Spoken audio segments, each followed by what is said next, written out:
இனி வீட்டிலேயே செய்யலாங்க நம்ம ஊர் பரோட்டா. வெளியூரில் தூரமாக இருக்கிறவங்களுக்குலாம் நம்ம ஊர் பரோட்டா கிடைக்கிறது எவ்வளோ கஷ்டம்னு தெரியும். வாங்க எப்படி செய்யலான்னு பார்க்கலாம். வணக்கம் சொந்தங்களே, welcome to Delhi Shanti kitchen. இன்றைக்கி நம்ம ஊர் பரோட்டா நம்ம மைதாவில் செய்வோம் பார்த்தீங்களா, வீச் பரோட்டா. அந்த பரோட்டா செய்ய போகிறோம்.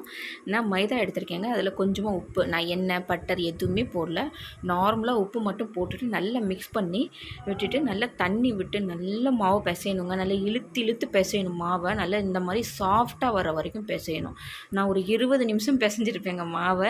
பிசைஞ்சு இந்தளவுக்கு கொண்டு வந்திருக்கேன். இது மேலாக இப்போ கொஞ்சம் எண்ணெய் தடவிட்டு அப்படியே ஒரு அரை மணி நேரம் ஊற விட்டுட்டேங்க. அது நல்லா ஊறின பின்னாடி இந்த மாதிரி உருண்டை பிடிச்சி வச்சுருக்கேன். உருண்டை பிடிச்சி வச்சுட்டு நான் ஏற்கனவே ஒன்று பண்ணிட்டேன். இப்போ பாருங்கள், நான் அந்த சப்ஜி கட் பண்ணணும்னு சாப்பர் அதில் வந்து நல்லா பெருசாக இருக்குன்ட்டு கொஞ்சமாக எண்ணெயை தடவிட்டு நான் கையாலே நல்லா அப்படியே ப்ரெஸ் பண்ணி இந்த அளவுக்கு கொண்டு வந்திருக்கேங்க. நீங்கள் சப்பாத்தி கட்டையில் செய்யனாலும் செய்யலாம். நல்ல மாவை நல்லா இலக்கமாக கரெக்டாக பதத்துக்கு பிசைஞ்சுனா இந்த அளவுக்கு நல்லா நம்ம எவ்வளோதுக்கு இழுக்க முடியுமோ அந்தளவுக்கு இழுத்து விட்டுக்கலாம். இழுத்துட்டு ஒரு சைட்லேருந்து பிடிச்சி தூக்கணுன்னா இந்த மாதிரி வந்துடுங்க. நம்ம ரோல் பண்ணிவிட்டு நல்லா ப்ரெஸ் பண்ணிவிட்டு தோசைக்கல்லில் போட்டுற வேண்டியதாங்க. இங்கே பாருங்கள், இந்த மாதிரி சப்பாத்தி கட்டையில் வச்சு தான் தேய்க்கணும்னு இல்லை. நல்ல மாவை நல்லா கரெக்டு பதத்துக்கு பிசைஞ்சிட்டோன்னா கையிலே பண்ணிடலாம்.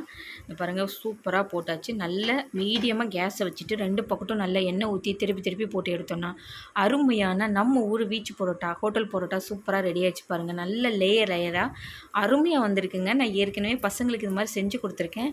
பசங்க ரொம்ப நாள் செஞ்சு கேட்டாங்க. மைதா வந்து அடிக்கடி கொடுக்கக்கூடாதான், பட் எப்பாச்சும் ஒரு தடவை நம்ம செஞ்சு சாப்பிட்றது தப்பு கிடையாதுங்க. நாங்கள் இது மைதா அந்த பரோட்டா சாப்பிட்டு 1 வருஷம் ஆச்சு.